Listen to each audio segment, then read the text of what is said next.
En el verano de 1981, el oficial Gerald Pike se presentó para su turno nocturno como lo había hecho cientos de veces antes. Reportó su ubicación desde las afueras del pueblo, registró una parada de tráfico de rutina y luego desapareció. Durante 3 décadas nadie pudo explicar qué le ocurrió hasta que en 2011, una vieja propiedad en la zona rural de Kansas salió a subasta. El nuevo dueño empezó a limpiar un garaje que había permanecido sellado por años, y detrás de una pared falsa sepultado entre silencio y polvo, apareció un coche patrulla lleno de agujeros de bala. Lo que encontraron dentro de ese coche revelaría por fin una verdad que alguien había intentado enterrar para siempre. 19 de junio de 1981. Un viernes por la noche en Murdoch. Kansas, el tipo de pueblo donde hay más tractores que patrullas, y lo más ruidoso después de las 10 p.m. son las cigarras. El oficial Gerald Pike salió de su casa a las 6:47 de la tarde, besó a su esposa en la mejilla y le dijo que volvería a las 3 de la mañana a menos que se atrasara con el papeleo. Su número de placa 29217, su patrulla un Ford LD azul y blanco de 1979, con letras desgastadas y un espejo lateral agrietado. Llevaba su termo de café negro de siempre, 2 sándwiches de mantequilla de maní envueltos en papel encerado y un casete del álbum Silver de Johnny Cash, que ponía en repetición cuando las carreteras se quedaban en silencio. A las 7:06 de la tarde se registró con la central. Nada fuera de lo común.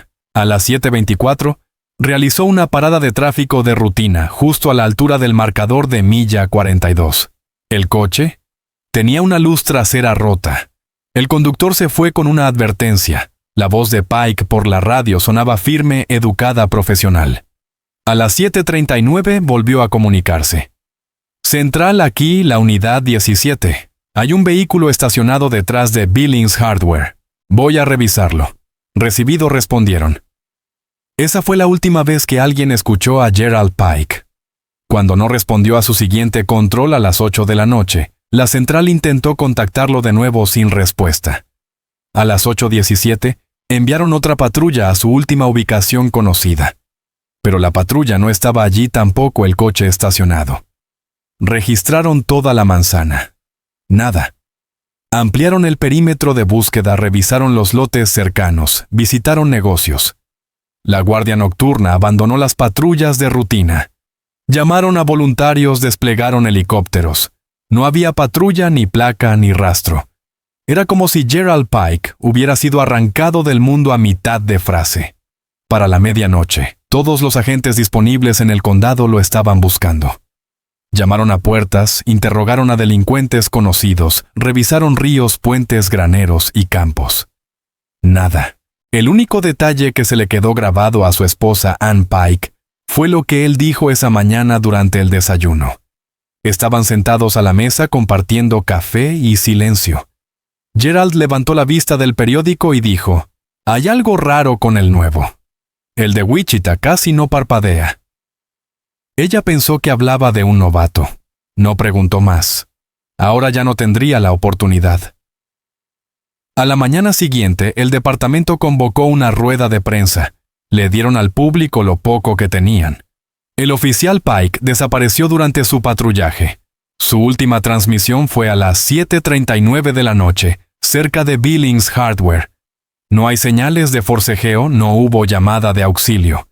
Estamos tratando esto como un caso de persona desaparecida, con todos los recursos disponibles.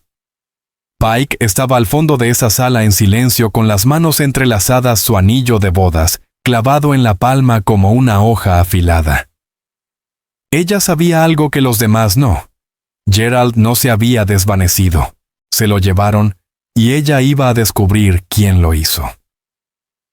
Al amanecer del 20 de junio de 1981, todo el condado lo sabía. El oficial Pike estaba desaparecido. Su rostro apareció en volantes grapados a postes telefónicos. Cada patrulla en un radio de 5 condados llevaba una copia de su foto enganchada en el tablero. Una gasolinera local donó $500 como recompensa. El alcalde igualó la cifra, el sheriff también. Para el lunes, la suma superaba los miles de dólares, no porque Pike fuera famoso o poderoso, sino porque todos lo conocían.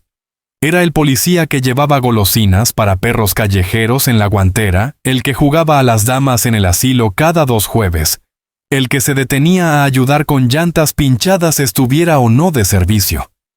Cuando desapareció la gente lo sintió en los huesos como si un silencio pesado se hubiera posado sobre todo el pueblo. Los investigadores trabajaron día y noche, rastrearon su última llamada hasta el callejón detrás de Billings Hardware. La tienda estaba cerrada a esa hora. Cámaras de seguridad. Ninguna. No en 1981, no en un pueblo como Murdoch, encontraron huellas de llantas 2 juegos. Pero la lluvia de esa noche borró cualquier posibilidad de obtener huellas o detalles, y la única farola del callejón llevaba semanas fundida. Interrogaron al dueño de la tienda, a los negocios de al lado, a cualquiera que pudiera haber escuchado o visto algo. Nadie vio ni oyó nada. Al conductor, al que detuvo más temprano el de la luz trasera rota, lo interrogaron 2 veces. Su historia encajaba sin antecedentes. Vivía con su madre. El encuentro, dijo, fue breve y cordial. El oficial hasta me dijo que la arreglara rápido porque el próximo podría multarme. Pasaron semanas, luego meses, y poco a poco la esperanza se fue agotando.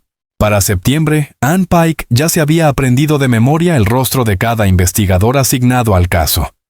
Aprendió a leer su lenguaje corporal, cómo se inclinaban hacia adelante, cuando traían noticias, cómo evitaban su mirada cuando no tenían nada. Llamaba a la comisaría todos los días. Empezó a tomar sus propias notas. Una tarde encontró la libreta de Gerald guardada en un cajón lateral de su escritorio. Páginas llenas de nombres, matrículas, direcciones, bocetos. En la última página había un nombre que no reconocía: C. Maddox, Sexta y Nolan. Cámaras. Se la llevó al departamento. Asintieron. Prometieron investigarlo. Una semana después preguntó por el avance. Le dijeron que no condujo a nada. Para el invierno la búsqueda se había quedado en silencio. Los carteles desaparecieron, las donaciones cesaron. Jan se sentaba cada noche en su sala escuchando por si oía el sonido de neumáticos en la entrada, el crujir de la puerta principal, las llaves, tintineando de esa forma que solo Gerald hacía. Pero ese sonido nunca volvió. Enero de 1982. Llegó el comunicado oficial. Debido a la falta de nuevas pruebas, la investigación sobre la desaparición del oficial Pike queda suspendida hasta nuevo aviso. Ann leyó esas palabras 4 veces.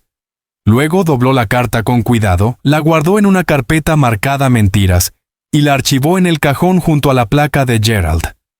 El pueblo no lo olvidó. No del todo, pero como toda herida abierta demasiado tiempo, terminó formando costra. Se contrataron nuevos oficiales, llegaron nuevos casos. Nuevos crímenes por resolver. El tiempo siguió su curso. Ann Nomber dejó encendida una luz en la cocina durante 30 años, y cada año el 19 de junio caminaba hasta la curva de la carretera cerca del marcador de milla 42, y dejaba un solo girasol, el favorito de Gerald, en el borde de tierra y susurraba: «Vuelve a casa». Pasaron 30 años. La historia del oficial Gerald Pike se convirtió en algo entre mito y recuerdo.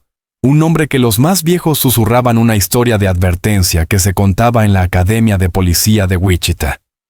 Siempre revisa tu espalda, siempre informa, o acabarás como Pike. Pero para Ann nunca fue solo una historia, fue una herida. Cada cumpleaños, cada aniversario, cada silla vacía en la mesa de acción de gracias era una cicatriz que no sanaba. Seguía usando su anillo de bodas. Vivía en la misma casa. Tenía el mismo escáner de policía junto a la cama, aunque llevaba años sin encenderlo. Entonces, en agosto de 2011, algo extraño ocurrió. Una propiedad a las afueras del pueblo salió a subasta. 2 áreas de terreno pasto crecido hasta la cintura, una casa estilo rancho podrida por el tiempo y un garaje independiente para 2 autos que nadie había abierto en años. El dueño anterior, un hombre llamado Howard Link, había fallecido sin familia. Su herencia quedó intacta por más de una década cerrada con impuestos sin pagar. Una pareja joven de Kansas City, Compró el terreno sin verlo. Querían tierra. Paz, un lugar donde desaparecer del ruido de la vida moderna. Llegaron un jueves. La casa olía a moho y ratones, pero el garaje era distinto. Estaba sellado, no cerrado, con llave, sellado. La puerta exterior había sido trabada desde dentro, las ventanas cubiertas con tablones de madera, y detrás de una pared interior bajo paneles de yeso agrietados y vigas podridas. El nuevo propietario encontró algo que no debía estar allí. Una pared falsa. La tiraron abajo. El yeso se desmoronó. Clavos oxidados cayeron al suelo, y detrás, un coche patrulla azul y blanco descolorido. Enterrado en la oscuridad, el parabrisas cubierto por una capa de polvo de más de 1 centímetro, las llantas desinfladas, el maletero abollado como si lo hubieran golpeado con una palanca. El número de placa en el guardabarros delantero 2917. Llamaron a la policía. La detective Evelyn Marks fue la primera en responder. Tenía poco más de 40 años. Había crecido en Wichita, pero se había trasladado a Murdoch 2 años antes. No era lo bastante mayor para recordar la desaparición, pero había oído hablar de ella. En cuanto vio el coche, sintió que el aire se detenía. No era solo lo inquietante del hallazgo, era la forma en que el vehículo estaba allí, como si hubiera estado esperando, como si el polvo no fuera solo tiempo, sino silencio. El número de serie coincidía con la patrulla de Gerald Pike. Había estado sellada durante 3 décadas, oculta tras una pared en un garaje que nadie debía abrir. El conductor de la grúa se negó al principio a moverlo. Dijo que se sentía mal. Marks tuvo que ordenarlo. Cuando los cables crujieron y la patrulla emergió a la luz del sol por primera vez. En 30 años los vecinos se reunieron en el límite de la propiedad. Nadie dijo una palabra. Dentro del coche lo primero que vieron fue sangre oscura seca, pegada al asiento del pasajero, casquillos, 3 esparcidos en el piso. La radio había sido arrancada y colgando del retrovisor, atado con un hilo negro, un llavero con forma de girasol. Marks dio un paso atrás. «Necesito un equipo forense», dijo. Ahora el garaje se selló de nuevo, esta vez con cinta de escena del crimen. Esa noche el pueblo estalló. Las llamadas cruzaron líneas estatales. El nombre de Gerald Pike volvió a estar en todos los noticieros. 30 años frío y de repente, ardiendo. Cuando llamaron a Ann Pike, no contestó. Ya estaba de pie en su sala mirando por la ventana. No sabía por qué, pero algo dentro de ella se había despertado y susurraba: lo encontraron. El sol aún no había salido del todo cuando el equipo forense empezó a procesar la patrulla. Estaba estacionada bajo una carpa en el patio de pruebas del departamento, rodeada de lonas para bloquear los drones de prensa que ya zumbaban sobre sus cabezas. Dentro del vehículo, polvo mezclado con sangre seca, metal oxidado y algo peor. Una sensación de violencia suspendida en el tiempo. La detective Marks observaba cerca, libreta en mano, mientras los técnicos enfundados en guantes tomaban muestras, raspaban superficies y catalogaban cada fragmento. Lo primero que confirmaron fue la sangre tipo O negativo, el mismo que Gerald Pike. Había un patrón, una rociada sobre el tablero, un charco empapando el asiento del pasajero, marcas a lo largo de la puerta interior, como si alguien hubiera intentado salir pero no pudo. Luego aparecieron los casquillos. 3. Calibre 38, estándar de dotación policial. Pero ninguno coincidía con el revólver de servicio de Pike, que seguía en su funda bloqueado en su sitio intacto. Lo que hubiera pasado dentro de ese coche. Pike no disparó ni una sola vez. Lo más curioso era el estado del tablero. La radio policial original había sido arrancada por completo. Cables colgando, tornillos partidos de cuajo. El soporte de la libreta de a bordo estaba vacío. Pero detrás del parasol del pasajero, doblado y amarillento, encontraron algo que nadie esperaba: un recibo escrito a mano. Fechado el 17 de junio de 1981. 2 días antes de que Pike desapareciera, era de gasolina comprada en una estación que ya no existía. Garabateadas en el margen. 2 palabras. Maddox Almacén. Marks entrecerró los ojos. Maddox recordaba ese nombre de una nota que Ann Pike había entregado décadas atrás, una pista que no llevó a ninguna parte. El laboratorio también extrajo una huella parcial de la manija trasera demasiado borrosa para obtener un resultado inmediato pero preservada. Luego estaba el llavero. Colgaba del retrovisor como si lo hubieran colocado allí a propósito. El pequeño girasol estaba viejo rayado, pero Marks lo reconoció. En 1980, Gerald Pike le regaló a Ann un collar con un pequeño girasol para su aniversario. Al día siguiente, Ann le compró el llavero a juego. Desapareció la misma noche que él y ahora estaba ahí. Pero ¿por qué colgarlo del espejo? ¿Por qué no enterrarlo en una caja? ¿Por qué no esconderlo junto a todo lo demás? Marks tenía una teoría. El coche no era solo un escondite, era un mensaje.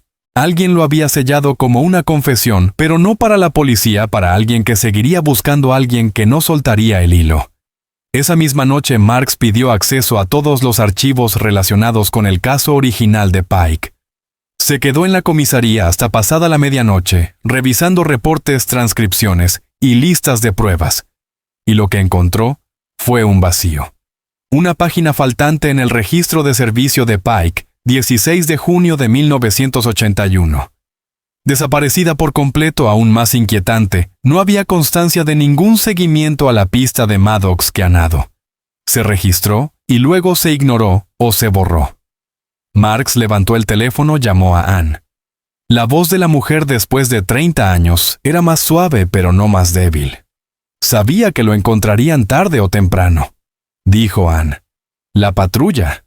Marks dudó. ¿Hay algo más? ¿Recuerda el nombre Maddox Silencio luego? Por supuesto que sí. La voz de Ann se quebró apenas. Charles Maddox no era de aquí. Compró un viejo almacén frigorífico a las afueras en el 81. Gerald tenía un mal presentimiento sobre él. Decía que ese hombre no actuaba normal, que casi no parpadeaba. Marks se quedó helada. La última mañana de Gerald. El nuevo casi no parpadea. Anne lo había recordado. Marks se recostó en su silla. No sabía quién era Maddox, pero sabía a dónde iría mañana. Y tenía la certeza de que ese almacén aún guardaba secretos por descubrir antes de la sangre, antes de la patrulla, antes del misterio. Gerald Pike era solo un hombre. No le gustaba llamar la atención. Su uniforme siempre estaba impecable, sus botas pulidas, hasta un brillo discreto, su letra absurdamente ordenada. Era el tipo de policía que creía en los informes escritos a mano, en patrullar a pie en lugar de solo recorrer en coche. Creía que si conocías el nombre de todos, no tenías que alzar la voz. También era terco. Anne solía bromear diciendo que si le asignaban vigilar un trozo de acera, lo haría hasta el fin de los tiempos, aunque el pueblo ardiera a ciego a su alrededor. Pero tenía un instinto para percibir cuando algo no encajaba, un sexto sentido, que no siempre coincidía con lo que decía el papeleo. Y en las semanas antes de desaparecer, Gerald Pike estaba inquieto, no paranoico, no asustado, solo alerta. Según uno de sus amigos más cercanos en la fuerza, en aquel entonces, el oficial Dale Hennings Gerald estaba trabajando horas extra en algo que no compartía con nadie. Se metía solo en la sala de archivos, le contó Hennings a la detective Marks. No decía por qué, solo me dijo que seguía un hilo. Y entonces, una semana antes de desaparecer, cometió un error. Se lo contó a alguien más. Un oficial novato recién salido de Wichita recordó una conversación extraña durante el cambio de turno. Me preguntó si creía en archivos enterrados, dijo el novato. Pensé que hablaba de casos sin resolver, pero negó con la cabeza. Dijo, no me refiero a los que la gente quiere que sigan enterrados. Al día siguiente, Gerald solicitó los registros de un caso antiguo, uno que se había cerrado en 1979. Un allanamiento en un almacén sin sospechosos, sin cargos. El almacén pertenecía a nada menos que Charles Maddox. Según los registros fiscales, Maddox había comprado la propiedad a través de una empresa fantasma. Nunca vivió oficialmente en Murdoch. Pagó en efectivo, nunca atrajo miradas, pero la gente lo recordaba, especialmente Anne. Una vez vino a casa, le contó a Marks. No sabía quién era. Dijo que traía algo que Gerald había olvidado una carpeta. Hizo una pausa, pero Gerald nunca me había dicho nada de eso. Cuando le pregunté qué había dentro el hombre, sonrió y dijo: «Solo papeles viejos, nada de qué preocuparse».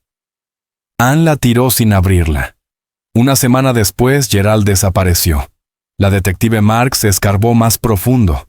El nombre de Maddox aparecía relacionado con varias propiedades en Kansas, Missouri y Nebraska. La mayoría viejos almacenes frigoríficos, galpones y garajes abandonados. Algunos tenían rumores a su alrededor, mercancía robada, redadas encubiertas, informantes confidenciales, que luego desaparecían, pero ninguna acusación prosperaba. No había un caso central, ni órdenes de arresto, ni condenas. Era un rastro de humo sin fuego, lo que hacía que la silenciosa obsesión de Gerald Pike fuera aún más desconcertante. ¿Por qué un oficial de patrulla de un pueblo pequeño perseguiría a alguien como Maddox Marks? Recurrió a los últimos efectos personales de Pike, su libreta de uso personal hallada en el ático de Annas, después de descubrir la patrulla. En la última página había un nombre garabateado: Maddox, bajo los cimientos y al lado. «Si pasa algo, no confíes en todos los del uniforme». Marks cerró la libreta lentamente. No era paranoia, era una advertencia. Gerald Pike estaba rodeando algo oscuro, algo escondido, y alguien quería silenciarlo. Pero si la muerte de Pike pretendía enterrar la verdad para siempre, el hombre que lo hizo subestimó algo. Pike había dejado un rastro, no uno grande, no uno evidente, solo lo suficiente para que alguien lo siguiera. Si estaba dispuesto a escuchar, y la detective Evelyn Marks estaba escuchando. La detective Evelyn Marks sabía perfectamente a lo que se enfrentaba cuando llegó al viejo almacén. Estaba en el límite del distrito olvidado de Moordock, medio devorado por la maleza, ventanas tapeadas, el techo hundido en algunas partes como una columna vertebral cansada, pero la dirección coincidía con la que Pike había anotado en sus notas. Alguna vez figuró como Maddox Cold Storage, una planta frigorífica clausurada en 1978, un lugar diseñado para guardar lo muerto. Dentro, el aire estaba cargado de moho y podredumbre. La linterna recortaba ganchos oxidados, lonas plásticas, estantes derrumbados. Parecía abandonado, pero no vacío.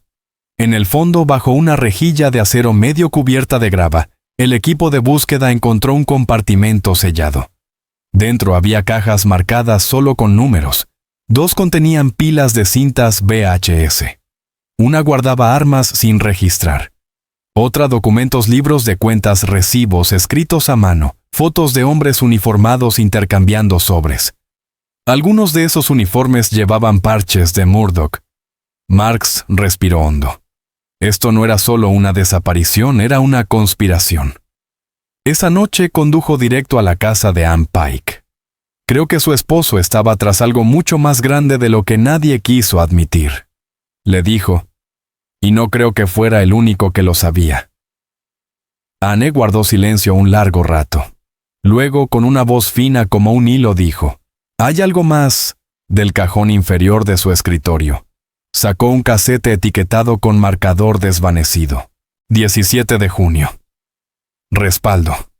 Lo encontré 2 días después de que desapareciera. Estaba metido en el bolsillo de su chaqueta. No sabía qué significaba. Tenía miedo, así que lo escondí. Marks la miró incrédula. «Ha tenido esto durante 30 años». Ann asintió avergonzada. «Si lo entregaba, pensé tal vez vendrían por mí también». Escucharon la cinta juntas en un viejo reproductor. Al principio solo estática. Luego la voz de Gerald baja, apresurada, distante. «Aquí, Pike, 17 de junio. No sé quién va a oír esto, pero Maddox mueve algo esta noche. Cold Storage. Hay una reunión. No está solo. Los números de placa no cuadran. No debería estar aquí, me vieron. Si no, vuelvo. Díganle a Ann que busque detrás del casillero en la comisaría». El que chirría. Copié todo. La grabación se cortó. Marks se levantó de inmediato. Esa noche, amparada por la oscuridad, regresó a la comisaría de Moordock, casillero 117. La bisagra chirrió una sola vez. Pegada a la parte inferior del estante, había una memoria USB. Dentro, PDFs de informes que Gerald había copiado. Fotos, registros de vehículos, nombres. Uno de ellos era un teniente retirado, otro, un concejal en funciones, pero un hombre enterrado en un memorando escaneado. Estaba rodeado 3 veces con tinta azul. Subcomisario Alan Rusk, activo todavía patrullando. Había sido uno de los primeros en llegar la noche en que Pike desapareció. Afirmó que Pike nunca pidió refuerzos. Había registrado la patrulla como irrecuperable. 2 años después, Marks lo localizó. Seguía viviendo en el pueblo, solo dueño de un deshuesadero en las afueras del condado. Abrió la puerta antes de que ella golpeara. «Lo averiguaste, ¿verdad?», dijo. Sin miedo, solo resignación cansada. Marks no respondió. Rusk salió. Encendió un cigarrillo. No quiso soltarlo. Decía que Maddox traficaba armas, que usaban el departamento para moverlas entre condados. Le dije que lo dejara y cuando no lo hizo, preguntó Marks. Yo no lo disparé, murmuró Rusk, pero lo vi morir. Hizo una pausa. Yo mismo sellé el coche en el garaje. Merecía algo mejor, pero tenía miedo. Todos lo teníamos. Marks lo arrestó esa noche, no opuso resistencia. 3 días después, Maddox apareció muerto en un motel de Topeka. Suicidio aparente. La nota decía simplemente, sabía que encontrarían el coche. El resto cayó como fichas de dominó. Viejos expedientes se reabrieron. Asuntos internos intervino con fuerza. Las jubilaciones se aceleraron, las renuncias llegaron en silencio. Pero nada de eso trajo de vuelta a Gerald Pike. Y al final, solo importaba una cosa. Tenía razón. No murió por una parada de tráfico que salió mal. Murió porque fue el único valiente que siguió haciendo preguntas, y alguien creyó que el silencio era más seguro que la verdad. Se equivocaron. Recuperaron los restos del oficial Gerald Pike en una fresca mañana de octubre. El cuerpo fue hallado en un terreno colindante al viejo almacén de Maddox, enterrado bajo 1 metro de tierra, y décadas de silencio envuelto en lo que alguna vez fue una chaqueta de patrulla, las manos atadas con cinta plástica, una sola bala alojada en el esternón. Los registros dentales confirmaron lo que Ann ya sabía en cuanto la llamaron. No se había desvanecido, lo habían enterrado. Los medios se volcaron con la noticia. Caso frío resuelto tras décadas, corrupción destapada en pequeño departamento. La determinación de una viuda lleva al desenlace. Pero detrás de los titulares, había algo más silencioso, algo más pesado. Durante 30 años, Ann Pike vivió sin una tumba a la que llevar flores. Ahora tenía una. El funeral se celebró en el cementerio de Murdoch un jueves por la tarde. Honores completos, banderas sobre el ataúd, gaitas. Agentes uniformados, algunos lo suficientemente mayores para recordarlo, otros demasiado jóvenes para conocer su historia, formados en filas, mientras el pastor leía el Salmo 34. El Señor está cerca de los quebrantados de corazón y salva a los de espíritu abatido.